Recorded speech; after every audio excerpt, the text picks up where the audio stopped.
tu moja kwa moja kwenye mada. Kwa hali ilivyo ni kwamba mtu ukishakuwa mkatili ni kwamba automatic hekima pia hauna. Ni vitu ambavyo vinaenda yani vinaenda tuseme ni interdependent kwamba zinaenda kwa pamoja.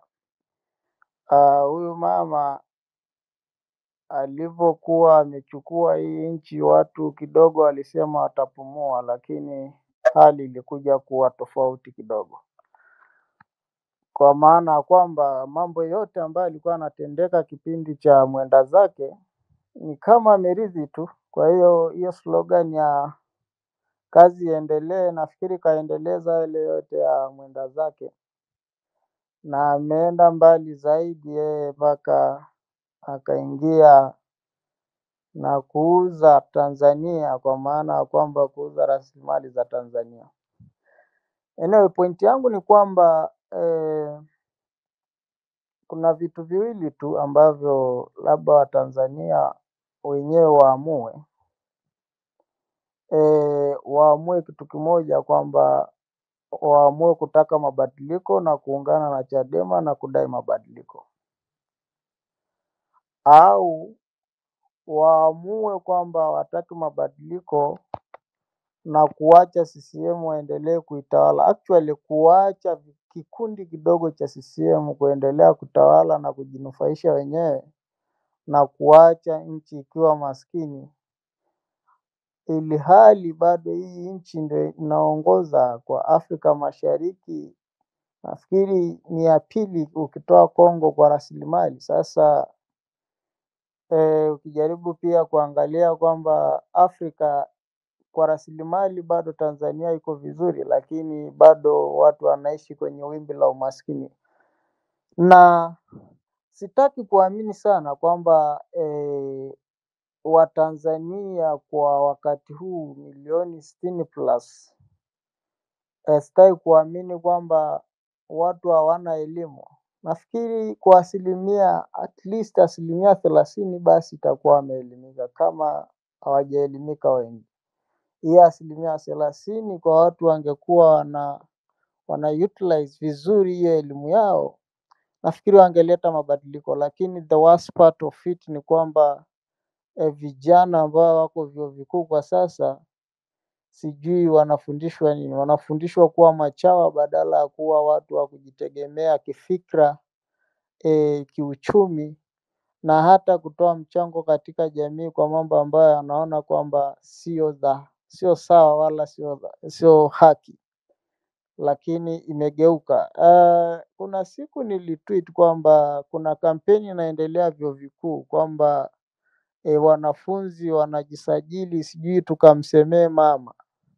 Sasa yani ni kituko kwa kweli, kwa sababu ni nguvu gani unatumia kama unakubalika mabango yako nchi nzima, jeshi unalo wewe, kila kitu unayo wewe. Sasa so what?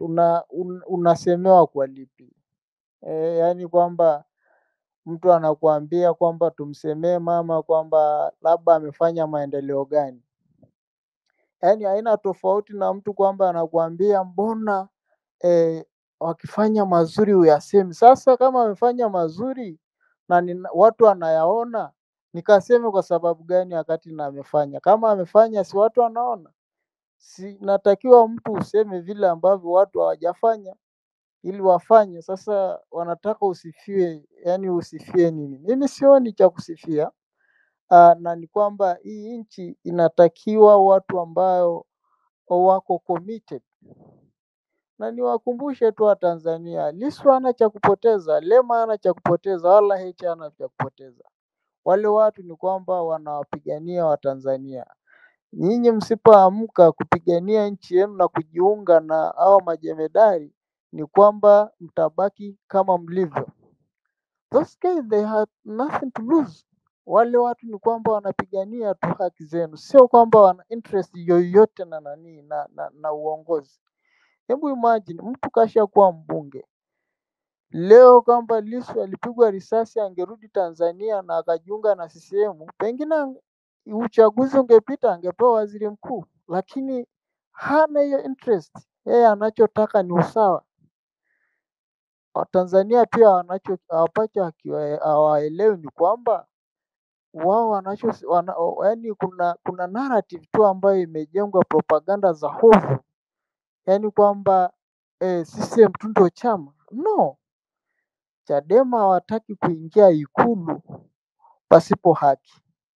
Leo hii hata hizi sheria zibadilishwe, Chadema hata asipoingia Ikulu hana lakini so long as sheria zimebadilishwa well and good, lakini wanataka pia kama wameingia waingie kwa haki.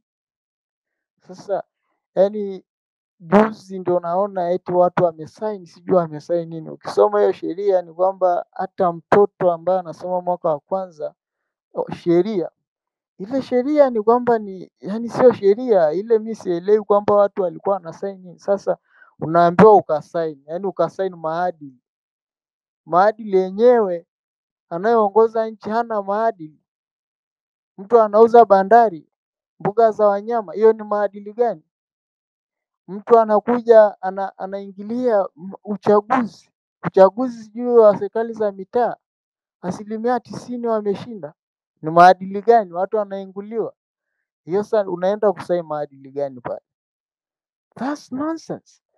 Kwa hiyo mimi dada Maria nafikiri kwa swala la Lissu pia ni kwamba watu wanasema ni treason, lakini kwa hali ilivyo ni kwamba hiyo nafikiri ni political games tu za CCM ambazo huwa hazina maana kabisa, kwa sababu huwezi ukamchaji mtu eti kwa treason. Lissu hana jeshi wala hajasema atapindua nchi. Alichosema ni kwamba tuna hasi hizi sheria za uchaguzi, hizi uchafuzi zote zinazoendelea, lakini yeye anawekwa ndani. Mwingine aliamka alisema Chadema wanaenda kununua mpox na nini na I don't know whatever the wanaita nini Ebola. Ebola hiyo. Sasa hebu imagine kwamba kauli gani ndio ilikuwa inatakiwa ipewe tension, yaani ambayo imesababisha tension ile tuseme public tension. Nafikiri lakini huyo bado is still in the street na bado anafanya mambo yake. Niliona kwamba hapa kuna clip niliona kwamba anasema kwamba wapinzani hawataki watu wanataka tu watu wabaki kuwa maskini. Sana najiuliza nani iko madarakani? Basi hao wapinzani watolewe madarakani, kwa sababu kama wao wanataka watu waishi maskini inabidi watolewe. Sasa yani CCM bunge lao kila kitu cha kwao, lakini bado anaeneza propaganda eti wapinzani wanataka kuwa bado wanahitaji kuwa maskini. Sasa dada Maria, kwa kumalizia tu dakika moja, ni kwamba we need to be committed, yani committed kwa kila kitu, kwamba popote kama Chadema wakipita, yani jitahidi Mtanzania, nenda kasikilize sera, nenda na chochote. Kama una uwezo wa kuchangia maji changia, kama una uwezo wa kuchangia tone tone kwa kila, yani fanya kila namna, nenda changia, hata mawazo changia, kuwapeleka watu wakasikiliza mawazo. Unajua, nenda pale, hata kama sio kwamba ni Chadema, wewe sio mwanachama wa Chadema, wewe nenda pale. Nafikiri kuna kitu tu utaenda kuchukua, utachukua na utaenda kuwaambia wengine, alafu watu yani hizo fikra hebu tuchange, alafu tuingie tutafute haki, sio tunawategemea watu mmoja mmoja, kwa sababu wao na wao watazidiwa. Asante sana dada Maria.